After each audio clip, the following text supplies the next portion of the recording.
Hello, bonjour tout le monde, bienvenue à tous sur cette nouvelle vidéo qui se veut assez inédite. Effectivement, aujourd'hui on parle du manga Nana, mais ça va pas être comme ce que j'ai l'habitude de faire, une présentation du manga, de l'auteur ou d'un animé avec un retour de lecture ou de visionnage.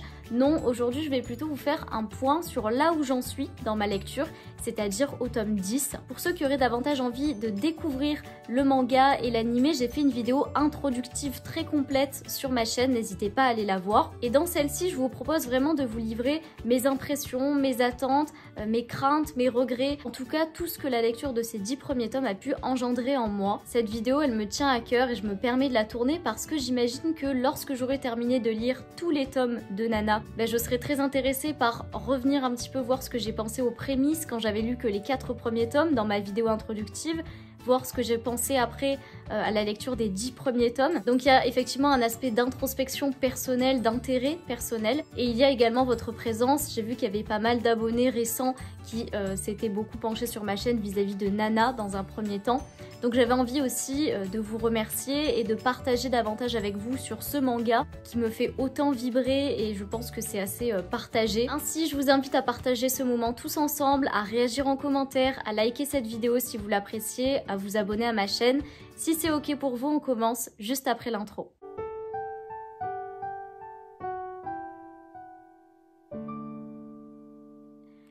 Comme je vous l'ai dit précédemment, j'ai donc lu les 10 premiers tomes de Nana.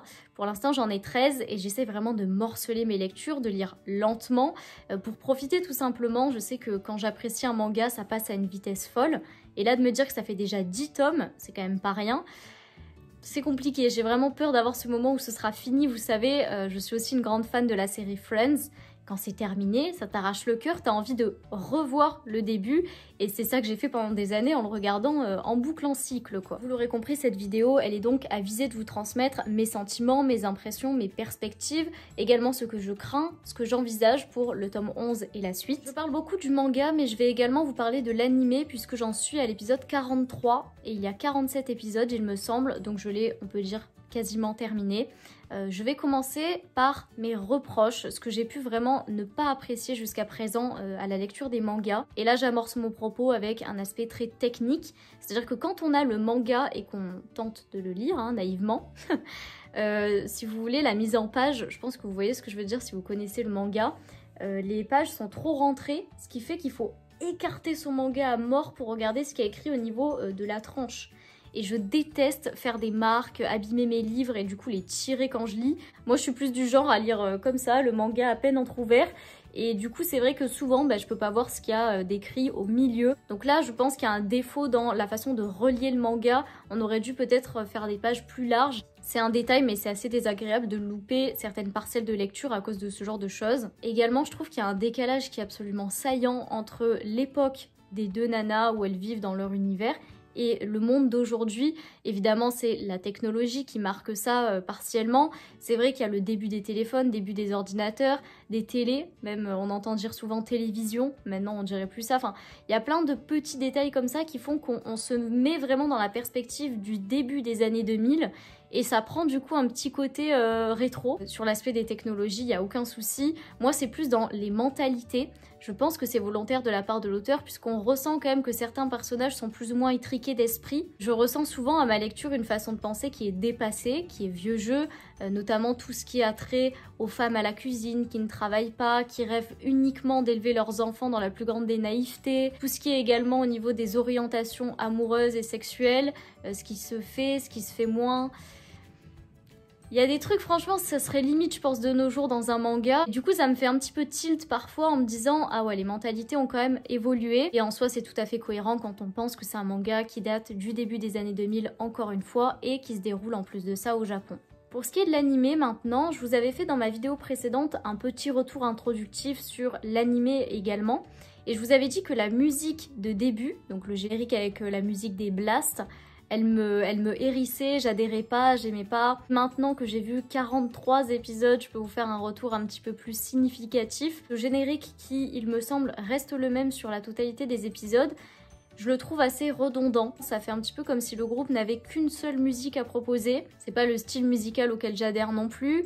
Donc voilà, je suis encore un petit peu réticente sur cette musique de départ. J'aimerais vous dire également que parallèlement à ma lecture, j'ai regardé l'animé, c'est-à-dire que je lisais le manga avant de me coucher le soir, et puis pour m'endormir, je mettais l'animé. Donc j'avais une double lecture en parallèle qui était extrêmement appréciable et intéressante. Si jamais vous êtes en train de découvrir le manga Nana, n'hésitez pas à faire ça, je vous assure.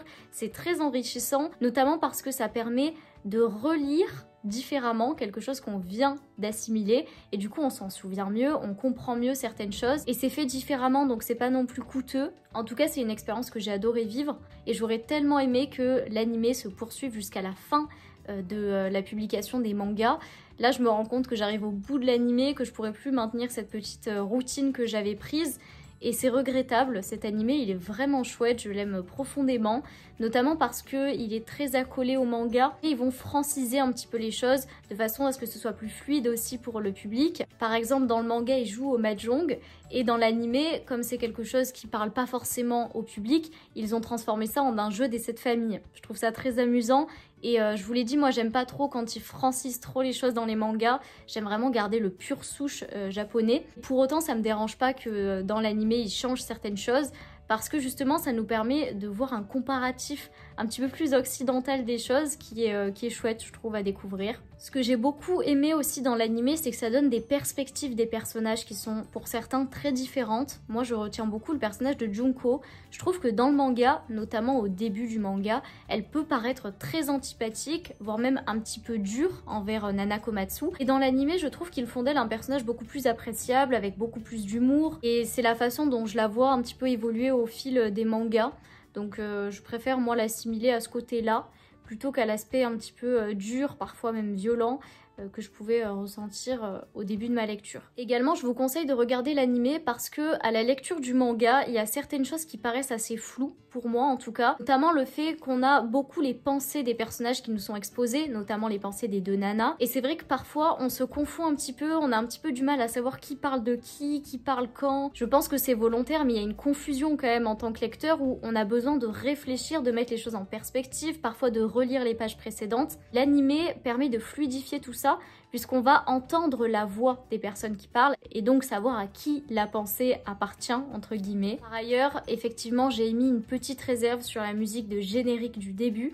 Pour autant, le générique de fin, avec, vous savez, le texte comme ça qui monte là avec les noms des gens qui ont fait leur petit taf, eh bien honnêtement, j'adore cette musique. D'ailleurs, c'est souvent à ce moment-là que je m'endors. Celle-là, je la kiffe. Pour repasser un petit peu sur les mangas, je vais vous donner parmi les 10 premiers tomes mes 2 tomes favoris. Et le premier, c'est le tome 1. C'est vrai que le tome 1 m'a énormément plu, l'histoire débute, j'ai adoré comment c'était tourné, après leur rencontre dans le tome 2, il m'a transportée et je pense que j'ai une appréciation qui est bien supérieure pour vraiment les nombreux premiers tomes que sur les derniers là que j'ai pu lire. Je vous en parle tout de suite après, mais il y a quelques petits éléments qui me déplaisent et ça n'a pas l'air de bouger, au contraire ça a l'air de s'instaurer. Et sur les 10 premiers tomes, mon deuxième manga préféré ça a été le tome 8. J'ai énormément aimé ce tome. Il me semble que c'est le tome où Nana Komatsu ne va plus être la narratrice mais va passer la main à Nana Ozaki. Et ça répond à une de mes grandes interrogations depuis le début.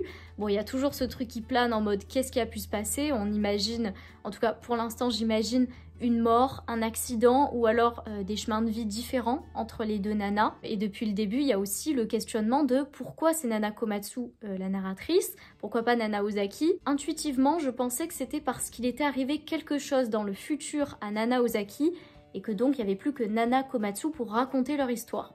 Et dans le tome 8, puisque Nana Ozaki se met à raconter les choses de son point de vue et qu'on n'a plus Nana Komatsu sur cet aspect-là, eh bien je me suis dit que ma théorie était invalidée et que l'histoire allait être découpée en d'un côté les pensées, le ressenti de Nana Komatsu et puis moment charnière, on passe plutôt sur Nana Ozaki. Puis à ce moment-là de l'histoire, hein, tome 8, 9, il y a des événements majeurs, hein, Nana Komatsu tombe enceinte de Takumi, mais en fait elle est avec Nobu, donc là c'est l'enchevêtrement de tout un tas de soucis qui font que l'histoire elle prend encore plus de dynamisme et qu'on a encore plus envie de connaître la suite. On l'aura donc compris, mes tomes préférés pour l'instant c'est le tome 1, peut-être que je peux mettre le tome 2 avec aussi, et le tome 8. Évidemment, si vous pouviez me partager en commentaire quels sont vos tomes préférés sur ce début ou même sur la totalité du manga, hein, ce sera très bien.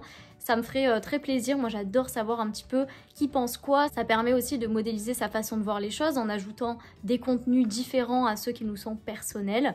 Donc n'hésitez pas, ce sera avec grand plaisir que je vous lirai et que je vous répondrai. Je vous propose maintenant de passer à une partie où je vais vous faire un retour sur chacun des personnages principaux de l'histoire. Je vais vous donner un petit peu mes préférences, ceux avec qui j'ai plus de difficultés et pourquoi. Sachez que mon avis est dénué de toute influence étant donné que je ne connais personne qui a lu Nana, qui a un retour à me faire potentiellement. J'ai visionné aucun avis, que ce soit sur internet, sur les réseaux sociaux. Je suis vierge de tout, je n'ai que mon propre avis pour l'instant. Et d'ailleurs ça serait un plaisir pour moi d'apprendre qui sont vos personnages principaux, pourquoi, avec qui vous avez plus de difficultés et pourquoi toujours. N'hésitez pas en commentaire, ça serait avec grand plaisir. Et moi je commence évidemment avec l'une des deux nanas et je vais vous parler de Nana Komatsu dans un premier temps. Ce personnage, très honnêtement, dans les premiers tomes, au tout début de ma lecture, c'était mon personnage favori. Nana Komatsu, c'est celle à laquelle je m'identifiais le plus entre les deux, c'est peut-être aussi pour ça. C'est un personnage que je trouvais plein d'entrain, plein de joie de vivre, assez naïve, assez fleur bleue comme je vous avais dit, mais elle me touchait particulièrement par sa grande sensibilité et son côté aussi grande gueule. Enfin, c'est un personnage que je trouve très polyvalent et amusante, que je portais vraiment dans mon cœur. Cependant, j'ai toujours eu un petit peu de mal avec cette façon qu'elle a, qui me fait penser d'ailleurs rien à voir, mais à Desperate Housewives quand Susan Mayer tombe amoureuse de n'importe qui, n'importe quand. Et c'est vrai que ce genre de personnes, j'assimile plus du coup leur changement d'humeur et de comportement à de la dépendance affective qu'à de l'amour réel pour une personne. Ici, c'est ce que je ressens aussi pour Nana Komatsu, cette façon depuis le début de s'enticher d'un garçon et puis très rapidement en fait de s'en détacher puis d'en aimer un autre. J'ai l'impression que c'est plus de l'ordre d'un manque perso que sincèrement d'un amour ressenti. Et ça, c'est un côté d'elle qu'au début je trouvais amusant, qui apportait du dynamisme à l'histoire, du contenu. Mais dans les derniers tomes, je vous l'ai dit, il y a cette histoire où avec Nobu tout se passe très bien. Et puis en fait, elle lâche Nobu littéralement du jour au lendemain et sans explication pour aller se terrer dans un trou avec ce mec là, ce malsain de Takumi. Elle délaisse également Nana. En fait, j'ai de la peine de l'avouer, de le dire, mais ça me déçoit d'elle et j'ai l'impression que ça amène une tournure à l'histoire que j'avais pas envie de voir, c'est-à-dire les deux nanas distinctes, reprendre leur vie séparément et puis maintenir un lien inévitable entre elles, mais qu'elles peuvent pas vivre concrètement. Vraiment, j'ai du mal avec cette tournure que prend l'histoire et du coup, j'ai un regard critique envers Nana Komatsu qui est à l'origine, selon moi, évidemment avec Takumi, de ce revirement de situation. Je sais pas si vous partagez mon avis, si vous me comprenez, ou si au contraire vous trouvez que je suis trop dure avec elle et qu'elle est en fait complètement sous l'emprise de Takumi. N'hésitez pas à me dire, hein, c'est vrai que ça m'interroge énormément et ça a tendance voilà, à détacher un petit peu l'affection que j'avais pour ce personnage qui du coup me fait plus de peine qu'autre chose actuellement. J'enchaîne donc avec le personnage de Takumi. Comme je l'ai dit, c'est un personnage que je ne porte pas dans mon cœur. Je dirais même que je nourris une certaine animosité envers lui. Je le trouve malsain, je le trouve perfide, effrayant, calculateur, violent, égoïste. Enfin bref, vous l'aurez compris, pour moi ce mec c'est une merde. Je sais, je m'implique beaucoup trop dans cette histoire, je prends trop les choses à cœur, mais vraiment c'est ce que je ressens pour Takumi. Pour moi il gâche tout. Et le plus agaçant les gars, c'est comme dans la vraie vie, hein. Le mec c'est un fléau, mais personne ne dit rien, personne n'agit, personne ne le stoppe, personne ne le met à l'écart. Le mec est entouré, le mec est apprécié, sous le feu des projecteurs. C'est à vomir, mais en même temps c'est très représentatif de ce qui se passe en réalité je trouve. Pour ce qui est maintenant des personnages de Naoki, Shoji et Nobu, tous les trois je les considère un petit peu de la même manière, c'est-à-dire que je les apprécie, mais sans plus. Voilà, c'est pas des personnages auxquels je suis particulièrement attachée, je les aime bien, je trouve que c'est des personnes qui apportent au récit. D'ailleurs, j'aime bien l'idée d'avoir gardé Shoji bien qu'il ne soit plus avec Nana. Ça montre que même s'il a fait une erreur, il fait partie intégrante de l'histoire. Je trouve aussi que ça a du sens et qu'il apporte à l'histoire, étant donné qu'il est lié souvent à Junko et à Kyosuke. Le personnage de Naoki, bon, je pense que c'est un petit peu celui qui a le moins de liens dans l'histoire, mais en même temps il a ce côté un peu loufoque, donc effectivement il apporte au récit. On apprend un petit peu davantage à le connaître en plus au travers de la petite histoire, vous savez, je crois que c'est dans le tome 9. Et le personnage de Nobu qui est très touchant, qui est très appréciable, mais que je trouve aussi assez simple. En tout cas pour l'instant il n'a pas plus que ça éveillé mon attention. En ce qui concerne le personnage de Misato, je suis assez mitigée, je dirais que pour moi elle apporte pas grand chose à l'histoire, et elle a aussi tendance à un petit peu m'agacer. Peut-être par son côté un peu naïve, jeunette, je sais pas. En tout cas, dans l'animé, ils lui ont mis une voix exécrable, genre aiguë à mort. Je pense que ça contribue aussi à ce qu'elle me tape un peu sur le système. Donc voilà, Misato très gentille, mais sans grand intérêt pour moi. Pour ce qui est du personnage de Nana Ozaki, j'ai l'impression, et dites-moi si je me trompe, hein, mais que publiquement, au niveau des médias, des réseaux sociaux, elle est archi appréciée, et beaucoup plus, je trouve, que Nana Komatsu. Au début, je comprenais pas du tout pourquoi. Et au vu de la tournure que prend l'histoire, je peux comprendre. C'est vrai que Nana Ozaki, c'est vraiment quelqu'un. Hein. Elle est belle, elle est déterminée, elle est sincère, elle est amusante. Elle a une personnalité hors du commun. Je pense qu'on a tous envie d'avoir une pote comme elle. C'est vraiment quelqu'un de très bien, avec un vrai fond, qui parle franchement. Son histoire est très touchante. Donc effectivement, j'aime beaucoup ce personnage. Et j'ai l'impression, parce que c'est que du visuel, hein, j'ai absolument rien lu, rien échangé avec personne sur ça. Mais voilà, j'ai vraiment l'impression que c'est elle qui tire un petit peu son épingle du jeu et que Nana, finalement, c'est plus elle que Hachi, quelque part. Bon, je suis pas totalement d'accord avec cet aspect-là, hein, même pas du tout, puisque pour moi, Hachi, elle est complètement complémentaire avec Nana Ozaki. Mais rien que le fait que ce soit elle qui ait gardé son prénom Nana, je trouve que c'est quand même déjà un petit peu significatif de ce que l'auteur a essayé d'amener peut-être. Je vous parle maintenant du couple Nana et Ren, puisque Ren en lui-même, je trouve qu'on le connaît très peu, même j'ai l'impression que, en tout cas jusqu'au tome 10, c'est le personnage qu'on connaît le moins, qui est assez effacé, qu'on voit un petit peu en tant que personnage secondaire, souvent relié évidemment à Nana. Et pour ce qui est de leur relation, j'ai l'impression au vu des images, surtout que je vois sur Instagram, qu'elle est aussi beaucoup appréciée, idéalisée. Leur couple a tout un lot de fans. Ça se comprend parce que je trouve que leur histoire respire l'amour passionnel pour le coup, et pas passionnel comme on peut l'entendre parfois dans les clichés et dans la violence ou le côté malsain. Là, on est sur une passion qui me semble saine, appropriée et remplie d'amour. Cependant, je sens vraiment une cassure du fait que Ren soit partie à Tokyo dans un premier temps en abandonnant Nana. C'est vraiment le sentiment qu'elle a ressenti, hein, on le comprend. Je sens que ça a créé quelque chose, un litige comme ça qui s'entretient. C'est-à-dire que même s'ils se remettent ensemble, il y a quelque chose de sous-jacent qui ne va pas et qui, à mon avis, n'ira jamais. Nana pour l'instant dans le manga dit beaucoup que le jour où elle sera connue, où elle vivra elle aussi son rêve, qu'elle vivra de sa musique, elle sera en mesure de pardonner à Ren puisqu'elle se sera accomplie et donc quelque part vengée, je crois. Hein. Et pour moi c'est difficilement arrangeable entre guillemets. Je me demande si vraiment un jour ils arriveront à dépasser ce stade-là. En tout cas si je dois me positionner, je dirais que pour moi ça va échouer. J'ai du mal à envisager comment ils peuvent se relever de quelque chose qui est encore ancré en Nana, même en Ren j'ai l'impression, comme les ayant fissurés quoi, c'est compliqué je pense. Et pour le peu de fois qu'on a vu le personnage de Ren, je l'ai toujours trouvé vraiment sincère avec Nana, c'est-à-dire à la faire passer en premier, à ne pas la blesser, quitte à lui peut-être se mettre un petit peu dans une position qui peut être complexe. Je pense notamment au moment où Hachi décide de quitter l'appartement avec Nana et d'aller donc s'installer là où Takumi l'aura placé. Et si vous voulez, à ce moment-là, Nana elle voit la lettre et puis elle tombe à terre dans la chambre vide et c'est là que Ren arrive, qu'il voit la lettre. Et au lieu, comme certains l'auraient fait je pense en couple, de s'offusquer en se disant c'est un petit peu ambigu, c'est bizarre, qu'est-ce qui se passe avec cette fille, il y a eu un truc entre vous, vous habitez ensemble, et puis finalement elle te fait une lettre d'amour. Et bien lui, il voit que Nana, elle est à terre, qu'elle est en larmes, qu'elle est détruite par cette lettre, et il va simplement lui dire un truc du style ne sois pas malheureuse, c'est pas une lettre d'adieu, c'est une lettre d'amour passionnel, il me semble, ou passionné. Et à ce moment-là, pour moi, il laisse complètement de côté un certain ego, une certaine jalousie qu'on a dans certaines relations malheureusement. Lui, il va vraiment mettre tout ça de côté pour aider Nana, pour la soutenir et lui dire simplement que elle l'aime, qu'il est hors de question qu'entre elles ce soit terminé. Donc ça c'est une anecdote parmi d'autres, mais ça m'a vraiment marqué.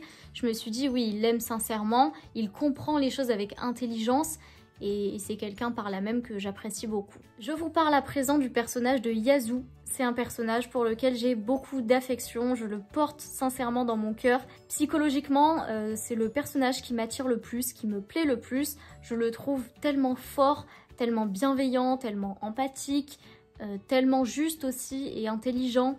Je lui prête plein de qualités. J'adore Yasu, il est droit dans ses bottes, il a un côté un petit peu froid, mais en réalité il ne l'est pas, hein. Il est toujours là pour tout le monde et en faisant de son mieux. Big up à lui, c'est mon préf.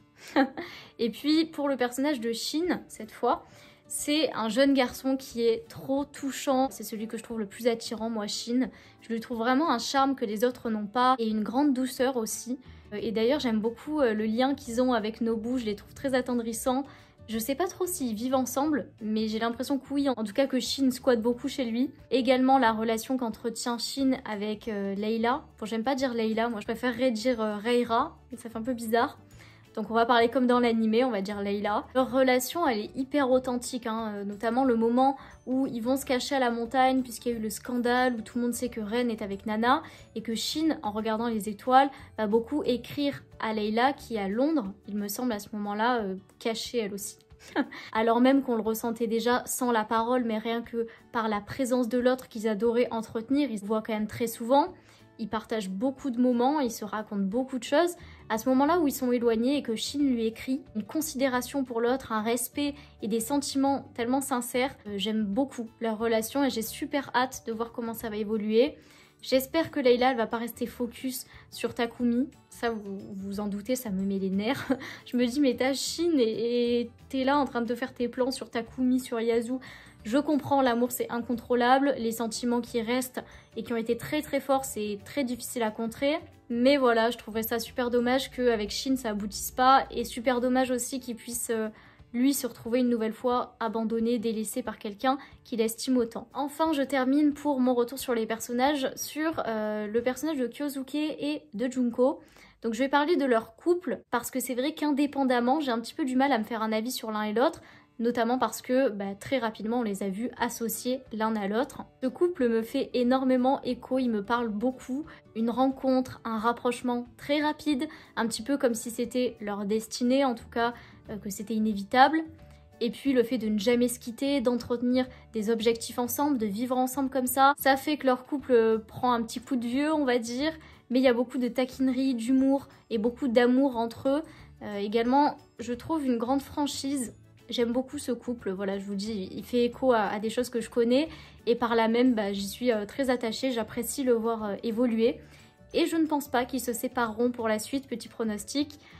D'ailleurs, j'espère vraiment pas parce que je les vois pas du tout dissociés l'un de l'autre. C'est vraiment les parents de Nana Komatsu, les deux. Et pour finir sur cette vidéo, j'aimerais parler du rapport entre Nana Komatsu et Nana Ozaki. C'est quelque chose qui, depuis le début de ma lecture, m'interroge énormément et j'attendais d'avoir lu quand même pas mal de tomes pour me faire une idée et je pense qu'actuellement j'ai la solution. Enfin, en tout cas j'ai la réponse à mes questions. Leur relation, elle peut paraître ambiguë, je sais pas si on voit tous les choses de la même manière, ça m'intéresserait de savoir d'ailleurs, mais moi dès le début je me suis dit il y a un truc amoureux entre elles, il y a une attirance, il y a de l'amour, il va se passer quelque chose à un moment donné. Et j'attendais vraiment ça, j'aurais apprécié honnêtement et j'espère que ça arrivera. Mais à l'heure actuelle, je n'y crois pas. Je pense qu'il ne se passera rien entre elles. Je vais vous parler un petit peu de ce que je ressens moi vis-à-vis de leur relation. Donc dès le début, elles ont un rapport qui est un petit peu incompréhensible, qu'il faut démêler. Elles ont une relation ambiguë, notamment puisqu'elles vont dormir ensemble, prendre des bains ensemble. On voit que Nana Komatsu, puisque c'est elle qui est la narratrice au début, voue une certaine admiration à Nana Ozaki, même nous fait comprendre à de nombreux moments, surtout à la fin des mangas, qu'elle ressent quelque chose pour Nana qu'elle aura jamais ressenti pour personne d'autre. Tous ces éléments, ça fait complètement écho aux prémices d'une relation amoureuse. Moi, quand je regardais l'anime au début, je me disais, bon, Nana Ozaki, je pense pas qu'elle kiffe Nana Komatsu, mais Komatsu, elle est in love de Nana Ozaki. Et en fait, par la suite, j'ai compris que Nana Ozaki, elle était plus en retrait. On avait plus de mal à cerner ce qu'elle ressent parce qu'elle est moins expressive que Nana Komatsu. Mais en réalité, toutes les deux ressentent pour moi la même chose, l'une pour l'autre, avec des façons différentes de l'exprimer, mais c'est le même sentiment. Et puis, au fil de mes réflexions, j'ai réalisé qu'humainement, on avait énormément besoin de poser des étiquettes, de nommer les choses. C'est quelque chose qu'en psycho, on nous apprend, c'est un fait avéré. Les êtres humains, ils ont besoin de simplifier parce qu'en fait, il y a tellement d'informations à traiter simultanément et parfois très complexes que le cerveau, il aime tout simplifier, aller à l'essentiel. Et ça conduit à des biais. Hein, voilà. Je vais pas vous faire un cours de psycho, mais l'idée, c'est que je me suis rendu compte que j'avais envie de poser un mot sur une relation qu'on ne nomme pas en fait. Je pense que je l'ai associée à une relation amoureuse, peut-être comme d'autres personnes, Parce que la relation amoureuse dans notre société, notre façon de vivre, c'est un petit peu la relation suprême. C'est-à-dire que s'il y avait une pyramide affective ou de vie, je pense que la plupart des gens mettraient leur conjoint, leur partenaire de vie tout en haut, et puis en dessous, j'en sais rien moi, leurs potes ou leur famille, etc. Donc surtout quand on devient adulte, la relation amoureuse, c'est celle qui prime. Et on entend souvent dans Nana que l'autre, c'est la personne la plus importante de sa vie, c'est la personne qu'on aime et qu'on admire le plus et on ne comprend pas pourquoi. Et toutes ces choses-là, on va les assimiler à de l'amour. C'est la façon un petit peu schématique de penser. Également, je pensais comme ça au début, puisque je trouve que dans ce manga, on empêche un petit peu les relations homosexuelles. En mode, c'est pas possible, vous êtes entre meufs, genre il va se passer un truc. Comme si finalement ça n'existait pas ou que c'était rare, parce qu'à cette époque-là, ça se débridait petit à petit. On voit aussi que les deux nanas, au bout d'un moment, ça les traverse, elles se posent des questions vis-à-vis de cette relation. Et je pense que finalement, ce qu'on peut conclure, c'est que c'est une relation au moins aussi forte qu'une relation amoureuse. En tout cas, une relation vraiment qui prime sur tous leurs autres liens. Et ça peut, je pense, surprendre et déranger certaines personnes. Honnêtement, je pense que Nana Ozaki a plus de sentiments forts pour Nana Komatsu que pour Ren, par exemple. Mais moi, ça me choque pas. Je dirais qu'on peut pas tout catégoriser et que leur relation, elle est unique, sans qu'on puisse forcément mettre de mots dessus. Et ça ajoute un côté, je trouve, encore plus magique à la situation, quelque part. C'est le constat que j'ai fait et que je maintiens à ce 10e tome. Pour moi, il aurait pu se passer quelque chose entre elles, mais le fait que ça ne soit pas le cas, c'est sûrement motivé par certaines choses de la part de l'auteur, et je trouve que ça ajoute aussi un côté encore plus fort à la situation, c'est-à-dire que sans se mettre ensemble comme un couple, elles vont vivre une relation peut-être encore plus indestructible, c'est-à-dire qu'il peut y avoir qui que ce soit dans leur vie, elles s'aimeront toujours davantage, elles auront toujours en fait un lien complètement unique qui leur appartient. Et c'est sur ça que je vais conclure cette vidéo. Je crois que c'est la vidéo que j'ai préféré tourner, j'ai vraiment kiffé expliquer un petit peu tout ce que je ressens, partager avec vous sur les personnages et davantage encore sur cette relation entre les deux nanas qui est assez énigmatique. D'ailleurs, j'ai tellement hâte de finir ma lecture pour pouvoir lire un petit peu ce qui se dit sur internet, sur les forums, savoir un petit peu ce que les autres pensent de ce manga. Évidemment, si vous voulez partager en commentaire avec moi, en tout cas, sans me spoiler au-delà du 10e tome, s'il vous plaît, parce qu'il n'y a rien de plus triste que de se faire spoiler, surtout une lecture qui compte autant pour moi. Ainsi, je vous propose qu'on en arrête là et de se retrouver très prochainement pour une nouvelle vidéo. Je vous remercie beaucoup d'avoir visionné celle-ci. J'espère que vous aurez passé un bon moment. Moi, je vous dis à très bientôt. Prenez soin de vous. Bye bye tout le monde.